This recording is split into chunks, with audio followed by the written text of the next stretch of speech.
রব্বুল আলামিন চোখের ঠিক ডান দিকে নিচের এখানে আরেকটি গ্ল্যান্ড দিয়েছেন, যার নাম হচ্ছে ল্যাক্রিমাল পাকটা। এই ল্যাক্রিমাল পাকটা দিয়ে তা আবার পিছন দিকে টেনে আমাদের শরীরের ভিতরে চলে যায়।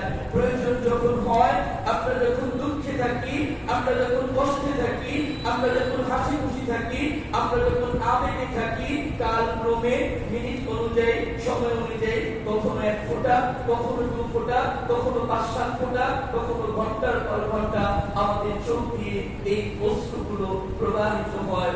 তিনি কান্না সৃষ্টিকারী। মানুষ মাত্র যে কাঁদে সে দুর্বল, কাঁদা দুর্বলতার অংশ নয়।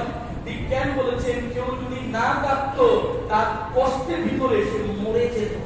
মানুষের যদি কান্না না দিয়ে আল্লাহ তাআলা বানাতেন, আপনি বেঁচে থাকতে পারতেন না। খুব তাড়াতাড়ি কয়েকদিনের মধ্যে আপনি মারা যেতেন।